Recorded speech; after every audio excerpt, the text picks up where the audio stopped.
A mother's overprotective love for her twins leads to an unimaginable tragedy. But when a mysterious priest intervenes during a heartbreaking burial, the unthinkable occurs, changing the course of a family's destiny forever. The storm raged around Millhaven's lighthouse. Evelyn Holloway stood at the pier, her eyes fixed on the distant light. Her heart raced, not from fear but because of Liam Blackwood, the mysterious keeper. Their fleeting glances across the harbor had ignited a spark in Evelyn. While wealthy merchants and sailors vied for her attention, Liam captured Evelyn's heart. For 2 years, Evelyn would find excuses to visit the lighthouse, bring food baskets, or simply sit with Liam as he tended to his duties. On her 20th birthday, Evelyn made her choice. She'd confront the 35-year-old man who'd captured her heart. Liam, surprised but not unmoved, agreed to court her in his quiet way. Their courtship was unconventional. While other young women attended dances and picnics, Evelyn learned the art of navigating by stars and the secrets of predicting storms. Liam, in turn, found himself slowly opening up, sharing tales of far-off lands he'd visited in his youth. A year later, Liam proposed as they stood atop the lighthouse watching a meteor shower. Evelyn, her heart soaring higher than the stars above, said yes without hesitation. Their wedding was a curious affair. Half the town turned out to see the vivacious Evelyn wed the taciturn Liam as they exchanged vows. The lighthouse beam swept over the gathered crowd, a silent witness to their union. The first year of marriage was a dream come true for Evelyn. She threw herself into the role of lighthouse keeper's wife with gusto, learning every aspect of Liam's work. But as the months wore on, a restlessness began to grow within her. The horizon that had once promised adventure now seemed to mock her with its unchanging line. Content with his quiet life, Liam couldn't understand Evelyn's growing discontent.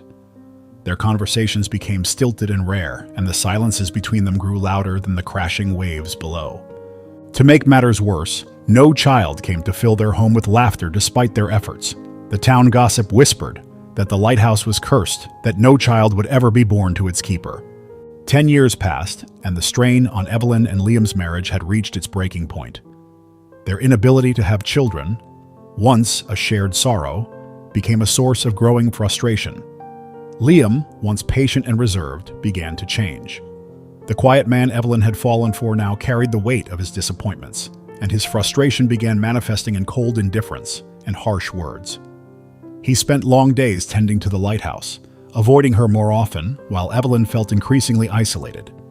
One evening, after another bitter argument, Liam, in his frustration, lashed out, accusing Evelyn of being the reason for their unfulfilled life. His words stung, but what hurt more was the realization that the man she had once loved was slipping further away.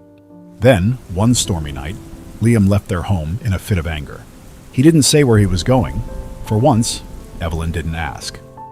She thought he would return once he calmed down like he always did. But this time was different. The following morning, the sun rose, but Liam did not return. Days, weeks into months, and it became clear Liam was gone, not lost at sea, but by choice. Evelyn was left alone, abandoned in a colder home than the raging ocean outside. 3 months after Liam's disappearance, a stranger arrived in town. He called himself Sam Wilder, a writer seeking inspiration for his next novel.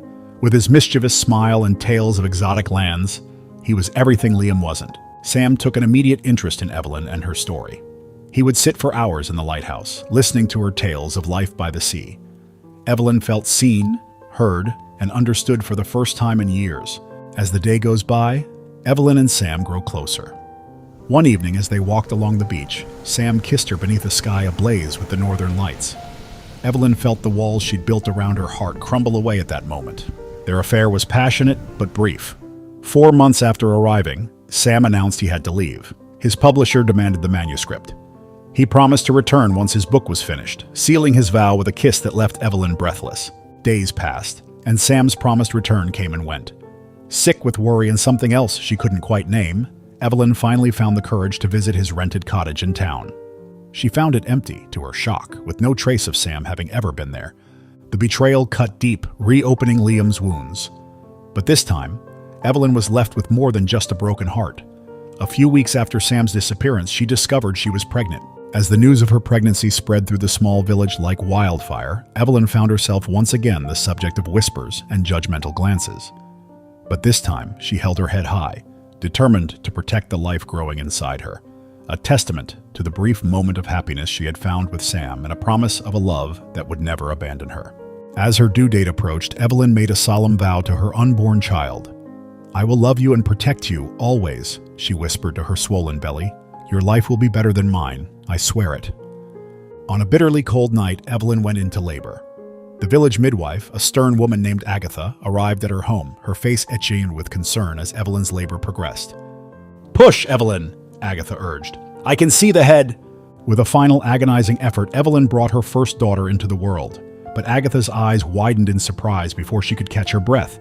"There's another one coming." Minutes later, Evelyn held two identical baby girls in her arms, their tiny fingers intertwined as if they'd never let go. Exhausted but overjoyed, she named them Amelia and Sophia. As the twins grew, they were so rare and distinct that they shared an uncanny bond, often finishing each other's sentences and empathizing deeply with each other. The villagers whispered about their unusual connection, some with awe, others with suspicion. Evelyn, determined to shield her daughters from hardships, became fiercely protective. She instilled in them a deep distrust of men and forbade them from dating. "Men will only bring you heartache," she would say, her eyes clouding with painful memories. "I'm saving you from making the same mistakes I did." But Evelyn's well-intentioned rules had unforeseen consequences. As the twins entered their teenage years, they began to chafe against their mother's restrictions. The more Evelyn tried to control them, the more they sought freedom. As Amelia and Sophia approached their 17th birthday, they rebelled secretly. Amelia was the first to break her mother's rules, sneaking out to meet a boy named Tony. Sophia soon followed suit, falling for a young man she knew only as Marshall. The sisters, once inseparable, began keeping secrets from each other. Each believed she was protecting the other by concealing her forbidden romance. Little did they know, their paths were dangerously intertwined. Tragedy struck when Evelyn fell ill, given a few months to live. On her deathbed, she extracted a final promise from her daughters. "Don't give your hearts away until you're ready," she pleaded. Her voice weak but insistent. "I want you to have the perfect life I never had." The twins, racked with guilt over their secret relationships, solemnly agreed. 2 weeks later, Evelyn passed away, leaving Amelia and Sophia alone in the world. In the following months, the sisters clung to each other for support. But their secrets continued to drive a wedge between them. Both were unaware they were dating the same man, Tony Marshall, who had carefully orchestrated his double life. A year after their mother's death, both sisters began to show signs of pregnancy. Ashamed and afraid to confide in each other, they tried to hide their condition from the other. One fateful day, Sophia decided to confront Tony about her pregnancy. She left the house, telling Amelia she was visiting a friend. An hour later, she returned, her face pale and her steps unsteady. Amelia, who had also planned to meet her boyfriend, returned home shortly after. The sisters, both visibly shaken, began to talk when suddenly they were gripped by excruciating pain. As they lay on the floor, gasping for breath, Amelia managed to choke out, "I think Tony Marshall, my boyfriend, poisoned me. I'm pregnant, sis." Sophia's eyes widened in shock and horror. "Tony Marshall? That's my boyfriend's name too." In that moment of terrible clarity, the sisters realized the same man had deceived them. Upon learning that both were pregnant, Tony decided to eliminate them both. As darkness closed in, the twins reached for each other's hands, their bond stronger than ever in what they believed were their final moments. A few hours later, their close neighbors discovered their lifeless bodies. Shocked and devastated, they immediately called the police. The authorities arrived quickly, cordoning off the area and beginning their investigation. Over the next few days, the police conducted a thorough investigation, including autopsies on the twins. Despite their best efforts, they were unable to determine the cause of death. With heavy hearts, they released the bodies to the village for burial, the case frustratingly unresolved. The sun barely rose over the sleepy village when the somber procession began. Two identical coffins were carried towards the cemetery. Inside lay the bodies of Amelia and Sophia, their lives seemingly cut tragically short. The villagers walked in silence, their faces etched with grief and disbelief. Father John, a former toxicologist, noticed something strange as he looked at the bodies. The twins' lips had a faint, almost imperceptible bluish tint, and tiny, barely visible blisters were along the insides of their mouths. These were telltale signs of a rare poison he had encountered only once before in his previous career. "You mustn't bury them yet!" he cried out, his voice cracking with urgency. The pallbearers looked confused, and the small crowd murmured, some calling for an explanation. Father John's mind raced. He knew these signs that had been overlooked during the autopsy due to their rarity. Without a word of explanation to the bewildered onlookers, he turned and hurried back to the church as quickly as his aging legs would carry him. Within minutes, Father John limped forward, his eyes fixed on the coffins. Without explanation, he reached for the lids. "What are you doing?" someone shouted. But the priest paid no heed. The crowd gasped as he gently tilted Amelia's head, examining her mouth more closely. He then unstoppered the bottle and carefully poured a few drops of the strange liquid onto her lips and into her slightly parted mouth. He repeated the process with Sophia, his movements deliberate and respectful. "I've seen this before," he murmured, more to himself than to the stunned onlookers. "It's rare, but I know what this is." For a moment, nothing happened. The silence was deafening, broken only by Father John's labored breathing. Then suddenly the liquid began to react, causing a subtle change in color around the twins' lips. Father John's face grew grave. He quickly closed the coffins and turned to the stunned crowd. "I need to speak with the police immediately," he announced. "The funeral must be postponed." The priest's actions sparked confusion and outrage among the villagers, but his determined demeanor silenced any protests. Within the hour, the police had returned to the scene. Father John explained his shocking discovery to the bewildered officers. "Before I became a priest, I was a toxicologist," he revealed. "I recognized signs of a rare poison that often goes undetected. It's why your autopsy missed it." With this new information, the police reopened their investigation.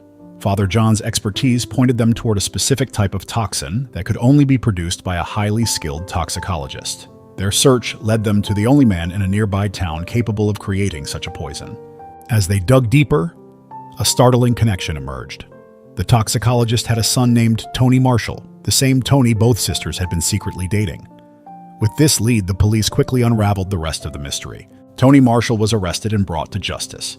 It turned out he was a con artist, with a history of manipulating vulnerable women, using his father's expertise to cover his tracks when things went wrong.